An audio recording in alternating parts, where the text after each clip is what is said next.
किसानों के बारे में सबसे पहले मैं कहना चाहूँगा कि आप किसानों को रोकने के लिए, आज उनके आंदोलन को रोकने के लिए, उनके प्रोटेस्ट को रोकने के लिए आप इस समय आपने खाई खोद दी है।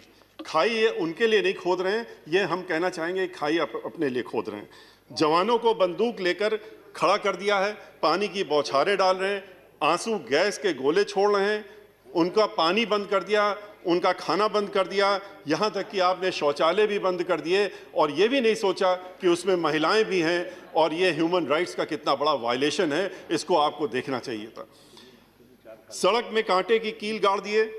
इतनी तैयारी तो पाकिस्तान के बॉर्डर में भी शायद सरकार ने नहीं की होगी जितनी की दिल्ली के बॉर्डर पे कर दी है।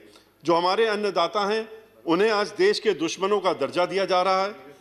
याद रखिए, ये किसान जिनके पास खाने को कुछ नहीं है, खोने को कुछ नहीं है, इन्हें आप डरा धमका कर और उन पर अपना कानून थोप नहीं सकते जो कानून उनको पसंद नहीं है। हमारी समझ में नहीं आ रहा है कि जब आप 1.5 साल के लिए इस कानून को रोकने के लिए तैयार हो गए हैं तो फिर ऐसी कौन सी मजबूरी है कि आप इसको वापस लेने में हिचकिचा रहे हैं।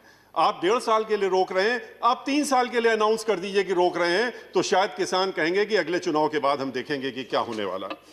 हमारी आपसे प्रार्थना है कि अपना ईगो छोड़कर बड़े बनकर और आप इन किसानों को इनकी मांगों को मानते हुए इन तीनों कानूनों को वापस करें। बहुत अफसोस की बात है कि सत्ता पक्ष के एक व्यक्ति ने कल कह दिया कि हम ये कोई भी व्यक्ति किसानों के बारे में कह रहे थे किसी दूसरे के ऊपर बोझ नहीं बनना चाहिए। ये बोझ नहीं है, ये हम लोगों को खाना देते हैं, अन्न देते हैं, इनको बोझ कहना बहुत ही निंदनीय बात है। ये कैसी जिद है आपकी, कैसा ईगो है आपका जिसको कि आप खत्म करना नहीं चाहते हैं और 3 कानूनों को वापस लेना नहीं चाहते हैं।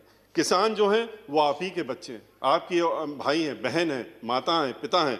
उनको आपने देशद्रोही बना दिया, उनको आपने कह दिया कि ये तो टेररिस्ट हैं।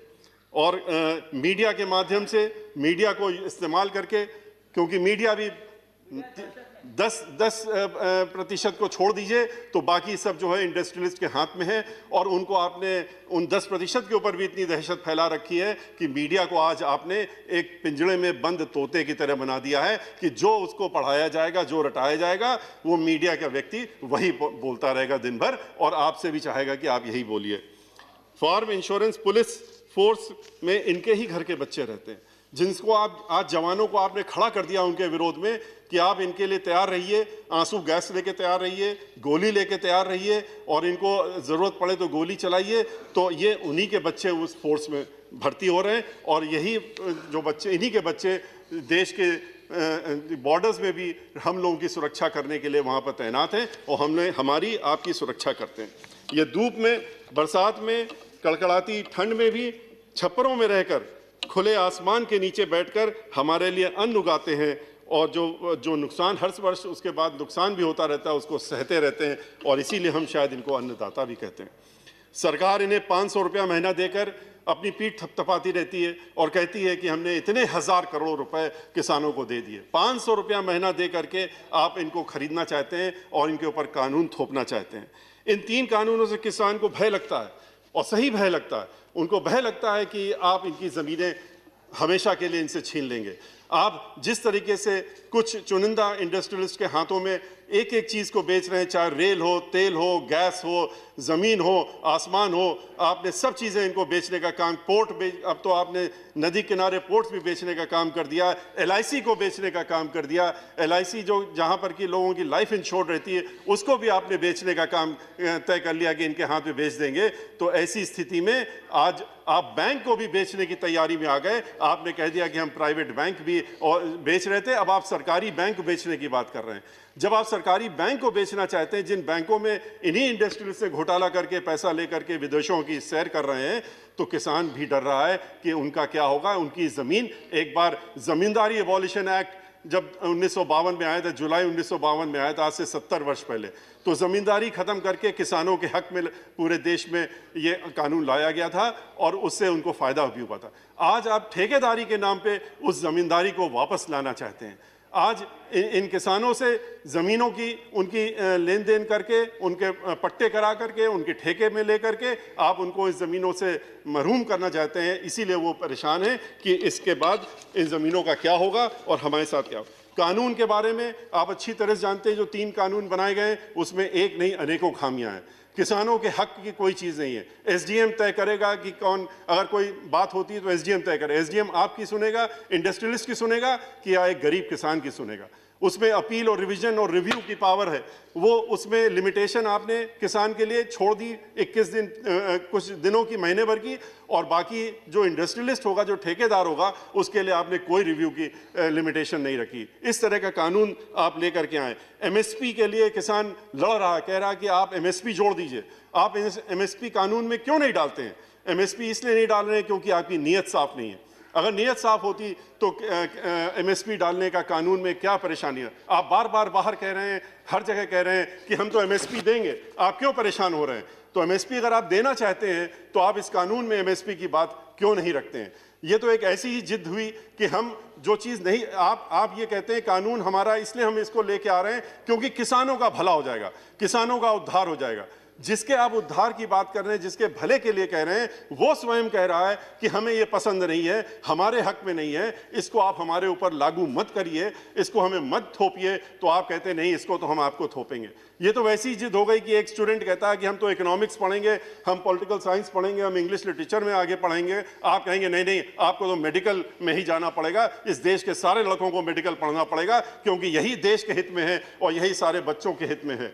तो इस तरह की भावना रख करके थोपना ये अच्छी बात नहीं है। और इसीलिए हम लोगों की ये मांग है और हमारी पार्टी की भी मांग है, हमारी पार्टी की तरफ से हमारी पार्टी की मुखिया बहन मायावती जी ने भी मांग की है कि इन तीनों कानूनों को वापस लिया जाए, स्वामीनाथन रिपोर्ट लागू करी जाए, हर फसल में एमएसपी दिए जाने के लिए लीगल प्रोविजन लाए जाए, किसानों की प्रताड़ना बंद करें। 26 जनवरी को जो हुआ उसके लिए हम लोग उसकी बहुत भर्त्सना करते हैं। हमारे लिए भी झंडा जो है, इस देश का तिरंगा जो है, वो जान और शान और हर चीज़ के लिए सबसे ऊपर है। और हम लोग भी उसके अगर कोई भी उस पर दाग लगता है तो हम लोग उसको सह नहीं सकते। ऐसे लोग जिन्होंने इसमें लगाने की कोशिश की है और लाल किले में चढ़ करके उन्होंने तिरंगे झंडे को नुकसान पहुंचाने की कोशिश की है, उनके खिलाफ सख्त कार्रवाई होनी चाहिए। और उनको मैं आखिरी में 2 मिनट आपसे इसलिए मांग रहा हूँ कि प्रेसिडेंशियल, अब आपने चूंकि कह दिया था कि किसान का अलग होगा और वो अलग नहीं होगा, तो एक साथ होगा, तो इसलिए दोनों पे बात करना ज़रूरी है। तो इसलिए मैं बहुत ही शॉर्ट में अपने प्रेसिडेंशियल जो एड्रेस है उसके बारे में और बातें जो है उनके बारे में कुछ बातें कहूँगा। जहाँ तक आज देश में अनएम्प्लॉयमेंट इस कदर बढ़ गया है कि मैक्सिमम स्तर पर अनएम्प्लॉयमेंट बढ़ा हुआ है। 2 करोड़ नौकरी देने का वादा किया था, जिस तरह से आपने 15 लाख रुपए देने का वादा किया था गरीबों को उस सालाना, लेकिन 1 करोड़ से ज़्यादा नौकरियां जाने का काम हो रहा है। ये सब डीमोनेटाइजेशन का असर है। उसके बाद से आज के रोज़ पीएचडी स्टूडेंट्स जो हैं वो भी क्लास 4 की नौकरी के लिए दरखास्त लगाते हैं तो लाखों में दरखास्तें आती हैं। इस स्थिति में आज हम लोग पहुँच गए हैं। एजुकेशन की पॉलिसी आपने ऐसी बनाई है जिसमें कि आप ये नहीं देख रहे हैं कि एक पीएचडी को कहते हैं कि आप नर्सरी पास बच्चे को पढ़ाने का काम करिए, वो भी उसके पहले एलिजिबिलिटी टेस्ट पास करिए। इसकी वजह से जो अनेकों एमबीए हैं, जो और पढ़े लिखे पोस्ट ग्रेजुएट स्टूडेंट्स हैं, उनको नौकरियां नहीं मिल रही, जो पहले पढ़ाने का काम करते थे, जिन्होंने हम लोगों को भी पढ़ाने का काम किया। वो कोई पीएचडी होल्डर्स या खाली वही नहीं थे जिन्होंने पढ़ाने का स्कूलों में काम किया, वो ग्रेजुएट्स भी थे, पोस्ट ग्रेजुएट से पढ़ाते थे। आज आपने LIC को बेचने का जो डिसीजन लिया है वो बहुत ही घातक है। 49% पहले आप स्टेक बेच रहे थे, अब आपने 75% बेचने का। एक व्यक्ति होता है उसको लगता है कि हमारी लाइफ इंश्योर्ड है या हमारे बाद हमारे बच्चों को इंश्योरेंस मिलेगा।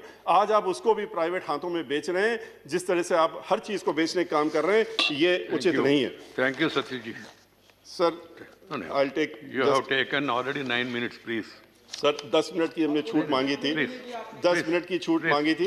अच्छा, हम एक खाली हेल्थ के बारे में बात करके अपनी बात समाप्त करना चाहेंगे। आपने हेल्थ स्कीम के बारे में कहा है, आपने प्रेसिडेंशियल अपनी एड्रेस में ये भी कहा है, माननीय राष्ट्रपति जी ने कहा है कि बहुत सी चीज़ें हम लोग कर रहे हैं, जितने देश में आप बढ़ावा कर रहे हैं वो सब, लेकिन अल्टीमेटली तो प्राइवेट हाथों में ही जाने वाला है। तो देश के पास कहाँ रहने वाला है?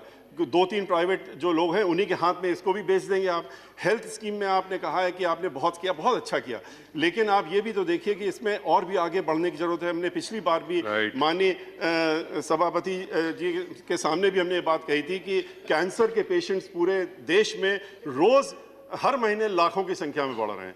कैंसर का ट्रीटमेंट जो होता है उसके लिए मशीन चाहिए होती है, लीनियर एक्सरे मशीन चाहिए होती हैं, और लीनियर जो एक्सलेटर मशीन होती है वो सिर्फ विदेशों में बनती है और 2 ही कंपनियां बनाती हैं। उनको यहाँ पर ला करके अगर हेल्थ सेक्टर हमको बढ़ाना है तो उनके लगाने के लिए प्राइवेट लोगों को आगे आने की इच्छा अगर हो या किसी को भी लगाना हो तो उनके पास कैपेसिटी होनी चाहिए। अनफॉर्चुनेटली ये बात मैंने पहले भी कही थी, आपने ये एक बार फाइनेंस मिनिस्टर से भी माननीय अध्यक्ष जी कही थी कि इस पर ध्यान दिया जाए कि उसमें आप 27% जो है इंपोर्ट ड्यूटी लगाते हैं। 27% इंपोर्ट ड्यूटी, वो 12-13 करोड़ की मशीन आती है उसमें 27% और दे। इस वजह से आज इसमें आप कितना कमा लेंगे साल भर में? 50 करोड़, 60 करोड़। लेकिन इसकी वजह से आज कैंसर की वजह से लोग मर रहे हैं और उनको दिक्कत हो रही। MRI, CT, इन पे जो है इंपोर्ट ड्यूटी खत्म होनी चाहिए, टैक्सेस खत्म होनी चाहिए। इसी के साथ में अपनी बात। Thank you very much sir.